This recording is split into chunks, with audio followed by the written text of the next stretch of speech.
Selamat pagi semua. Kami dari kelompok 6 Fisika Bumi dan Antariksa akan mempresentasikan hasil kerja kami tentang rekomendasi teleskop dan sistem observasi untuk observatorium astronomi digital. Oke, sebelum kami mempresentasikan hasil kerja kami, izinkan kami memperkenalkan nama kami masing-masing. Saya Nuprianus Nitboho sebagai pemateri ketiga dan keempat, dan teman saya Maria Melusiliana sebagai pemateri pertama. Saya Meldi Walminat Pandi sebagai pemateri terakhir. Oke, langsung saja mulai dari pemateri pertama. Oke, baik. Di sini saya akan menjelaskan di mana dengan judul rekomendasi teleskop dan sistem observasi untuk observatorium astronomi digital. Yang pertama itu pendahuluan. Nah, seperti yang sudah kita ketahui bahwa observatorium astronomi merupakan salah satu fasilitas penting dalam penelitian ilmiah di bidang astronomi dan astrofisika. Nah, melalui observatorium ini, para ilmuwan dapat mengamati, merekam, dan menganalisis berbagai fenomena alam semesta seperti pergerakan planet, bintang, nebula, hingga struktur galaksi. Dengan berkembangnya teknologi digital, pengamatan astronomi kini semakin persis dan efisien berkat penggunaan perangkat optik canggih, sistem kontrol otomatis, serta sensor pendeteksi cahaya yang sangat sensitif. Yang pertama itu jenis-jenis, ada tinjauan teoritis. Yang pertama itu jenis-jenis teleskop. Di sini ada refraktor radio, dan lain-lain. Yang pertama kita lihat tentang teleskop refraktor. Nah, teleskop refraktor ini adalah teleskop menggunakan lensa cembung besar sebagai elemen optik utama untuk membiaskan cahaya dan memfokuskan bayangan objek langit ke titik fokus. Yang kedua itu ada teleskop reflektor. Nah, di mana teleskop reflektor ini menggunakan cermin cekung sebagai alat utama untuk mengumpulkan cahaya. Dan yang ketiga itu ada teleskop radio. Nah, teleskop radio di sini dia menangkap gelombang radio dari benda langit yang tidak dapat diamati dalam spektrum tangkap.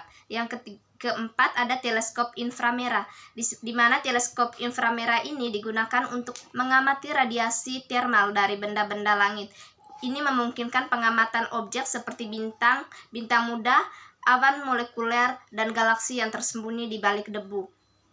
Dan yang terakhir itu ada teleskop luar angkasa. Nah, teleskop luar angkasa ini dia berporesi di orbit luar angkasa. Teleskop jenis ini bebas dari gangguan atmosfer bumi seperti turbulensi udara, uap air, dan populasi cahaya.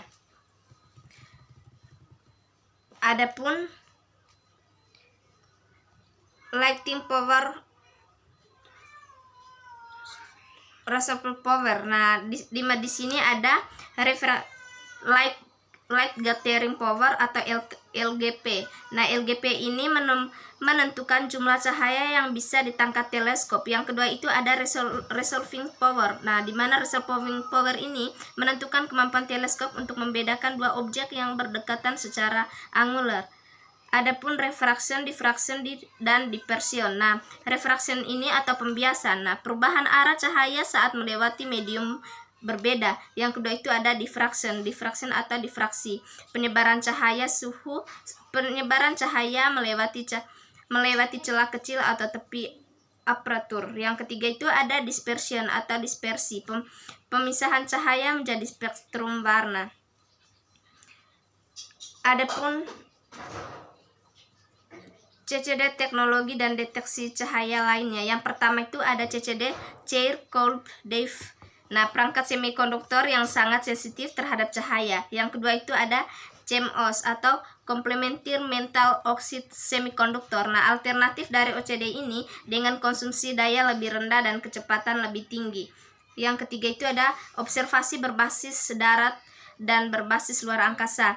Nah, di sini observasi berbentuk darat itu lebih ke ekonomis, mudah dalam pemeliharaan, dan dapat ditingkatkan secara bertahap. Yang kedua itu ada luar angkasa. Nah, observasi berbasis luar angkasa ini tidak terganggu oleh atmosfer, sangat cocok untuk spektrum ultraviolet, inframerah, dan gelombang pendek. Yang ketiga itu ada identifikasi masalah. Nah, observatorium yang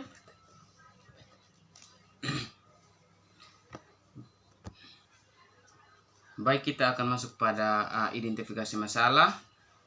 Di mana observatorium yang akan dibangun di NTT memiliki sejumlah tantangan dan kebutuhan. Yang pertama, kondisi geografis, di mana lokasi tinggi, langit cerah, dan jauh dari pemukiman cocok untuk pengamatan. Kemudian jenis objek yang diamati itu fokus pada bintang variabel, galaksi jauh, dan supernova, dan pengamatan spektrum inframerah. Kemudian ada kebutuhan teknologi, di mana harus mampu terintegrasi secara digital, diakses dari jarak jauh, serta dilengkapi sistem penyimpanan dan pengelolaan data. Kemudian kendala biaya, terbatas pada anggaran nasional, sehingga solusi harus efisien tetapi tetap fungsional. Kemudian sumber daya manusia, diperlukan juga pelatih untuk operator lokal dan dukungan kolaborasi dengan universitas atau lembaga internasional. Kemudian yang keempat ada analisis data. Yang pertama itu analisis kebutuhan observatorium digital di NTT, yang dimana berdasarkan kondisi geografis dan kebutuhan fungsional observatorium, maka analisis harus mencakup beberapa aspek utama. Yang pertama yaitu lingkungan fisik, di mana NTT memiliki iklim tropis kering di beberapa wilayah, terutama pada musim kemarau yang panjang. Beberapa daerah di daratan tinggi seperti lembah Ditusoko atau Ende, Gunung Mutis atau Timor, atau daerah pegunungan lainnya memiliki elevasi cukup tinggi untuk meminimalisir gangguan atmosfer seperti turbulensi dan uap air.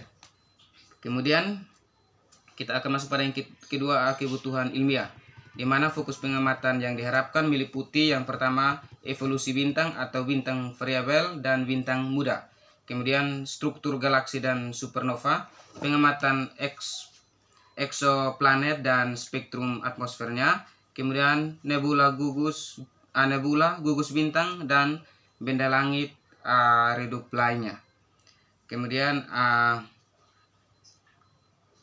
sistem digital modern, di mana observasi digital harus dilengkapi dengan yang pertama CCD bersolusi tinggi, yang kedua sistem kontrol otomatis dengan pelacak akurat, yang ketiga integrasi jaringan untuk pemetaan jarak jauh, yang keempat penyimpanan data besar atau local server flash cloud, kemudian yang kelima antarmuka perangkat lunak untuk pengolahan data astronomi, misalnya IRAF dan Python Astropy dan sebagainya.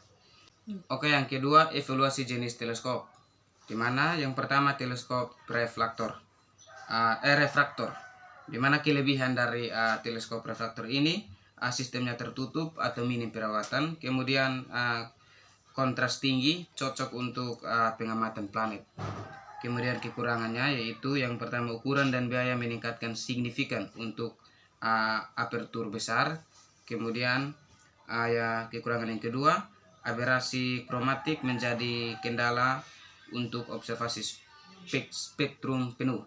Kemudian yang kedua teleskop inframerah, teleskop reflektor, di mana kelebihannya yaitu yang pertama biaya lebih rendah per unit apertur, kemudian bebas aberrasi kromatik, kemudian cocok untuk objek redup dan jarak jauh. Kemudian kekurangannya yaitu yang pertama butuh perawatan optik atau pembersihan cermin kolimasi, kemudian sensitif terhadap kondisi lingkungan terbuka.